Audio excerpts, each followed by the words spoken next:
तो गाइस मैं हूं आयुष और आप देख रहे हैं रेसलिंग इंडिया। स्वागत है आपका आज की इस वीडियो में जहां पे हम बात करने वाले हैं आज मंडे नाइट रॉ के बारे में, जहां पे एक बार फिर से और आइडियाज हमको मिले हैं कि ट्रिपल एच आखिर किस तरीके से उनका जो विजन है वो डब्ल्यूडब्ल्यूई के अंदर काम करने वाला है। कुछ नए एलिमेंट्स, कुछ नए आइडियाज, कुछ नए सुपरस्टार्स जो कि अभी शो के अंदर इन्वॉल्व है।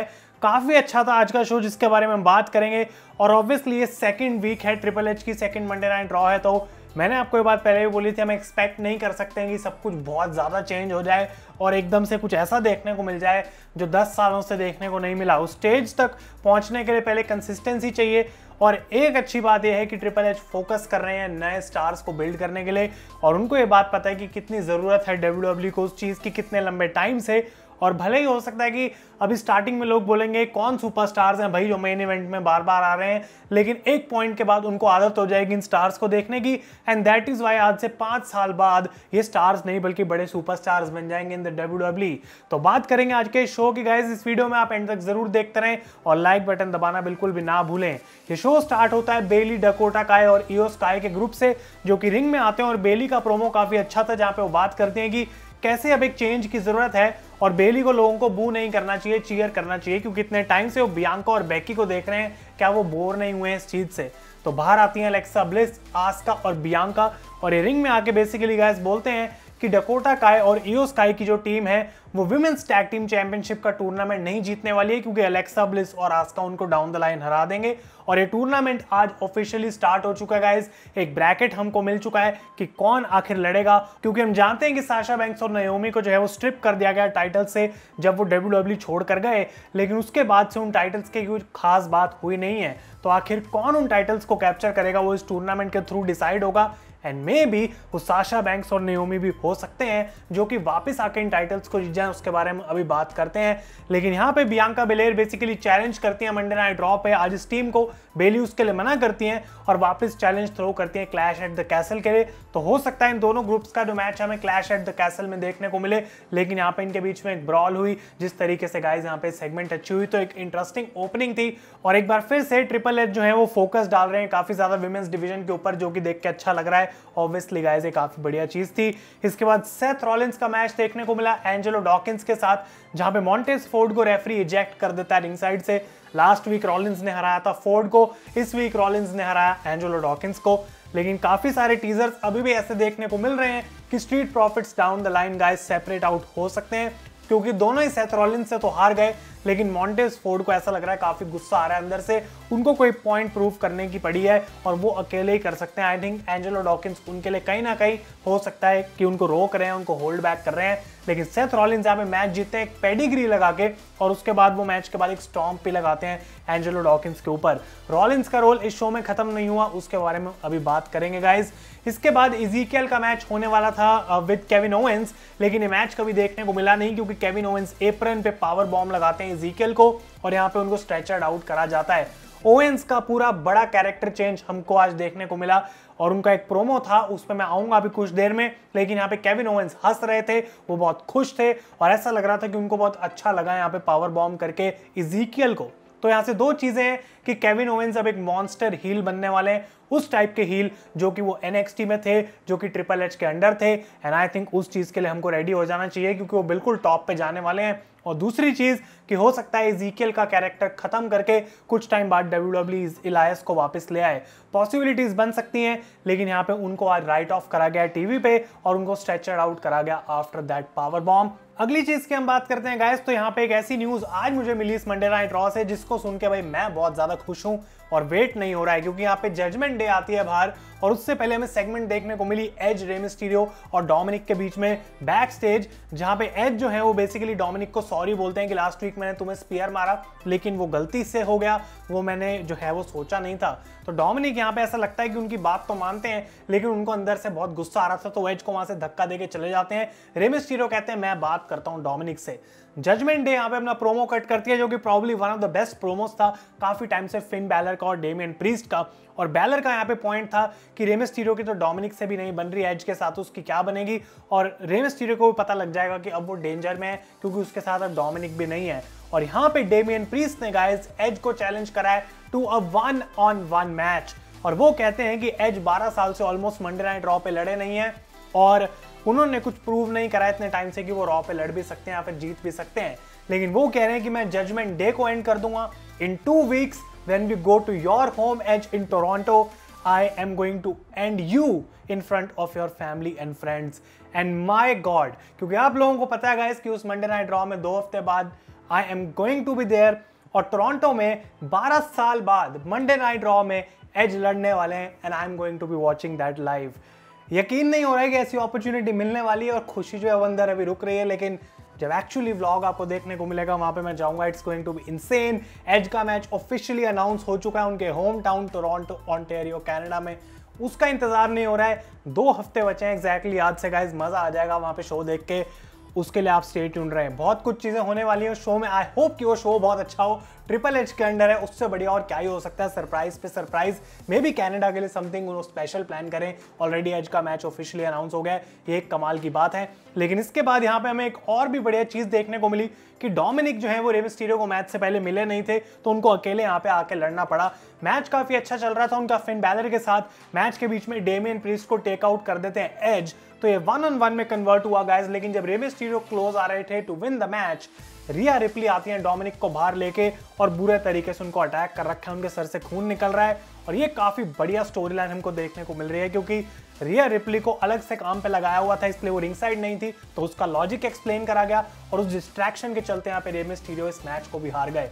तो जजमेंट डे जिस तरीके से एक्ट कर रही है अभी against Edge and the Mysterios, इनकी स्टोरी लाइन अभी खत्म नहीं हुई है और मे बी ये हमको फिर से एक मैच में देखने को मिलेंगे at Clash at the castle.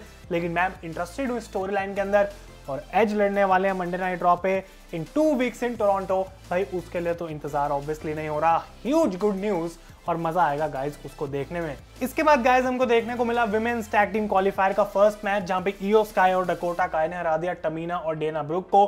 I don't think यहाँ पे कुछ खास एक्सपेक्ट करा जा सकता था। रेसलिंग वाइज तो एक बहुत एवरेज मैच था, लेकिन सही टीम जीती जिसको जीतना भी था, तो वो यहाँ पे बिल्कुल लॉजिकल था। इसके बाद केविन ओवेंस की तरफ से बैकस्टेज प्रोमो देखने को मिला, जहां पे वो अरीना छोड़ के जा रहे हैं इज़ीकियल को अटैक करने के बाद, और उनसे यहाँ पे पूछा जाता है ऐसा उन्होंने क्यों करा। तो केविन ओवेंस कहते हैं मैं इतने टाइम से प्रूव करने में लगा हुआ था कि मैं सही हूं, लेकिन कोई मानने को तैयार नहीं था, लेकिन अब उस चीज की मुझे जरूरत नहीं है, मेरा काम जो है यहाँ पे खत्म हो चुका है। And now Kevin Owens show जो है वो बन चुका है मंडे नाइट रॉ। उन्होंने डस्टी रोड्स की यहाँ पे टी शर्ट पहन रखी थी, जो कि एक टीजर था गाइज एनएक्सटी का, क्योंकि एनएक्सटी के अंदर डस्टी रोड्स ने काफी हेल्प करी थी केविन ओवेंस की। लेकिन इस पूरी सेगमेंट में एक और ट्रिपल एच इफेक्ट हमको देखने को मिला, क्योंकि जब केविन ओवेंस प्रोमो कट कर रहे थे, बिहाइंड द सीन्स कुछ ना कुछ चल रहा था और ऐसा दिखाया जा रहा था कि एक गाड़ी क्रैश हो गई है, डू ड्रॉप वहां पे खड़ी होकर किसी से बहस रही है, कोई सीन हो गया है और उसके बारे में कहीं पे कुछ मेंशन नहीं था पूरे शो में। लेकिन जो बैक स्टेज एलिमेंट्स ऐड करेंगे आज मंडे नाइट रॉ में, ऐसा लग रहा है कि पीछे भी कुछ ना कुछ चल रहा है। एनवायरनमेंट है वो भाई बिल्कुल कमाल की चीज करी है, जिस तरीके से ये सीन्स फिल्म करे जा रहे हैं, कैसे एजे स्टाइल्स वहां से चलते हुए आ रहे हैं, साथ में बेली का ग्रुप भी खड़ा हुआ है। ये सारे एलिमेंट्स शो को मस्ट वॉच बनाते हैं। नहीं तो पहले हम सोचते थे तो बैक स्टेज सेगमेंट चल रही है, इसका कोई काम नहीं है, इसको आगे हटाओ। लेकिन अब ट्रिपल एच छोटी छोटी चीजों पे फोकस कर रहे हैं और ये सिर्फ एक फालतू का टीजर नहीं था, शो के एंड तक इसको कंटिन्यू करा गया, जो कि लोगों को एक्चुअली शो में ट्यून्ड इन रखता है, जो कि एक बहुत बढ़िया बात है। I loved it. और यहाँ पे हम बात करेंगे कि इसका एंड में मतलब क्या निकला, लेकिन केविन ओवेंस का प्रोमो काफी अच्छा था गाइस। इसके बाद बॉबी लैशली का मैच हुआ चांपा के साथ, जो कि था for the United states championship. और ऑब्वियसली ये बात क्लियर कर दी गई है कि अब चांपा जो है उनको काफी पुश मिलेगा, because triple H is running WWE creative. और यहाँ पे आज जो मैच है अपना चांपा डेडिकेट कर रहे थे टू हिज ट्रेनर, या फिर हम कह सकते हैं जिनको वो आइडलाइज करते हैं, हार्ली रेस। और उनका पूरा उन्होंने यहाँ पे रोब पहनी हुई थी ब्लू और रेड कलर की। Obviously the first United States champion in WWE history was Harley Race, और उसको डेडिकेट कर रहे थे चांपा यहाँ पे। तो भले यहाँ पे काफी कम चांस था चांपा का इस मैच को जीतने का, लेकिन जिस तरीके से बिल्ड करा गया, एक बार फिर से जो टाइम दिया गया स्क्रीन पे यूनाइटेड स्टेट्स चैंपियनशिप को, क्लियरली इस मैच को वर्थ इट बना रहा था। जिस तरीके से मिज चांपा को हाइप कर रहे थे कि ये बंदा मैच को जीत सकता है, लेकिन मिज ने अपनी पूरी कोशिश करी। एजे स्टाइल्स यहाँ पे आके उनको अटैक करते हैं, ये लोग ब्रॉल करते करते वहां से चले जाते हैं। Eight the and guys Champa काफी क्लोज आए, उन्होंने अपने मूव्स लगाए उन्होंने इनफैक्ट यहाँ पे गार्गानो एस्केप सबमिशन लगाया on Bobby Lashley, which was another teaser कि जॉनी गार्गानो भी सून गाइस हमको देखने को मिलेंगे। आई थिंक इसकी वेट करी जा रही है, एक बड़े मोमेंट पे जॉनी गार्गानो को वापस लाया जाएगा और उनका वापस आना along with Candice LeRae I think almost confirmed है, क्योंकि ट्रिपल एच इंचार्ज हैं। होपफुली उन्होंने ऑलरेडी AEW के साथ कोई कॉन्ट्रैक्ट नहीं साइन करा। आई थिंक गाइस वो WWE आने वाले हैं। लेकिन यहाँ पे एंडिंग में देखने को मिलता है कि जबकि चांपा काफी क्लोज आए, बॉबी लैशली अपनी हर्ट लॉक लगाते हैं and he won the match. I think कि ये सही डिसीजन था, क्योंकि चांपा को टाइटल जितवाना क्लियरली एक पार्शियलिटी मूव होता है ट्रिपल एच की तरफ से कि ये बड़ा स्टार है। बट बॉबी लैशली इस पॉइंट पे अपने आप में इस टॉप लेवल पे हैं कि उनको टाइटल हरवाने की कोई सेंस नहीं बनती। और एक और पॉजिटिव है ट्रिपल एच के बारे में उनको बताता है कि वो सिर्फ अपनी यहाँ पे पार्शियलिटी लेके नहीं आए हैं, उनको ये बात दिख रही है कि कौन टॉप पे है, कोई अच्छा है कौन बुरा है। इसी वजह से अब 24/7 चैंपियनशिप का कहीं मेंशन नहीं है और हमको एक्चुअल लॉजिक हर चीज में देखने को मिल रहा है। सो बॉबी लैशली डिफीटेड चांपा and guys he is still the United States champion. इसके बाद ओमोस का मैच हुआ यहाँ पे 2 जॉबर्स के साथ। ये इकलौती चीज थी शो पे जिससे मुझे फर्क नहीं पड़ा, सबको फर्क नहीं पड़ा होगा। Omos won and I think triple H अभी नए हैं, उनको 3 घंटे का शो फिल करने के लिए बीच बीच में कुछ फिलर्स भी चाहिए। एक बार फिर से हम उनको ज्यादा जज नहीं करेंगे, ये चीज गाइस बिल्कुल भी कुछ खास नहीं थी।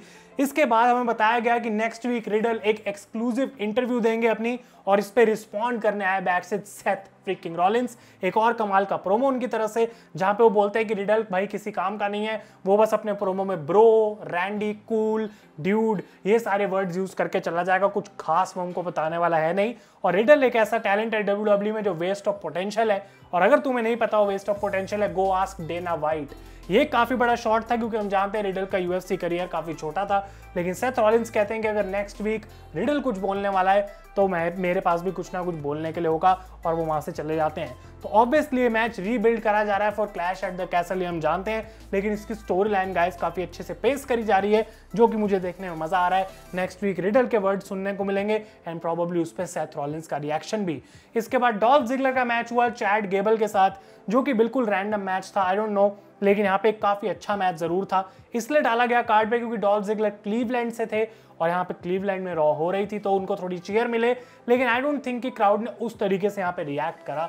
पूरा मोमेंटम ऐसे बनाया गया था कि गेबल अटैक कर रहे हैं और वापस कम बैक करेंगे जिगलर, लेकिन आई डोंट थिंक उस लेवल पे उस चीज को रिएक्शन मिला। लेकिन well tried, a good wrestling match, और यहाँ पे at the end Dolph Ziggler एक सुपर किक लगा के जीतते हैं आउट ऑफ नोवेयर, क्योंकि 95% जो मैच था वो गेबल ने डोमिनेट करा। तो ये हमको देखने को मिला गाइस। इसके बाद ये थी बैक स्टेज सेगमेंट, जहाँ पे पहले डू ड्रॉप और निकी ऐश की तरफ से कुछ सुनने को मिला, उसके बाद आस्का और अलेक्सा ब्लिस की तरफ से। लेकिन ये बैकग्राउंड में फिर से जो गाड़ी का एक्सीडेंट हुआ था उसको टो करा जा रहा है, और जो ये सिक्योरिटी टीम है वो इधर उधर भाग रही है, ऐसा लग रहा है उनको कोई कॉल आई है, उसकी तरफ वो भाग रहे हैं। इधर से आस्का के साथ पूरी बेली का ग्रुप आ गया उनसे बात करने, इधर एजे स्टाइल्स चल रहे हैं। तो बहुत कुछ चल रहा था बैक स्टेज एनवायरमेंट में, और आई डोंट थिंक कि इस सेगमेंट को मिस करना वर्थ इट था, क्योंकि लोगों को फिर पता नहीं लगा कि मेन इवेंट में हुआ क्या है। तो ये एक और पॉजिटिव पॉइंट ट्रिपल एच की तरफ से guys, and I really loved it. और जो ऑफिशियल शो का मेन इवेंट था, इसकी एक और खास बात ये कि ये मैच पहले से ऑफिशियल नहीं था। थ्रू आउट द शो कुछ कुछ चीजें दिखाई गई और उसकी वजह से मैच बुक करा गया। AJ Styles and the Miz in a no disqualification match.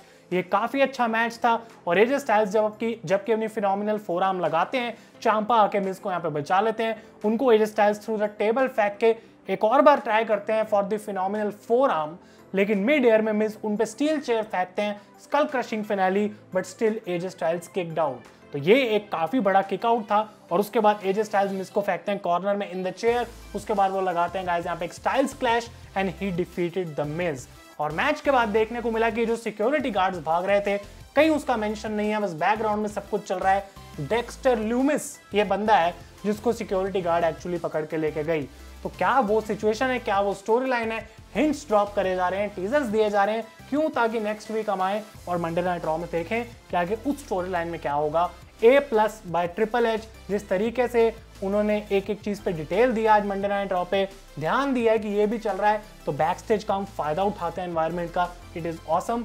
और एक बात मैं पॉइंट करना चाहूंगा कि कब ऐसा लास्ट हुआ था कि मंडे नाइट रॉ में एजे स्टाइल्स एक मेन इवेंट के अंदर विक्ट्री ले रहे हैं। तो सारी चीजें गाइस एक बार फिर से पॉजिटिव है, and Monday night raw was a great show. और मैं उम्मीद करता हूं कि आज से 1 साल के अंदर ये शो बिल्कुल एक अलग वाइब लेके आएगा, एक अलग शो देखने को मिलेगा जो कि हम 5 सालों से मांग रहे थे फ्रॉम विंस मैकमैन। तो आप लोग अपने ओपिनियंस बताएं मुझे कमेंट्स में, और अगर ये वीडियो आपको पसंद आए इसे लाइक करें। तब तक के लिए thank you so much for watching guys. मैं हूं आयुष और आप देख रहे हैं रेसल इंडिया।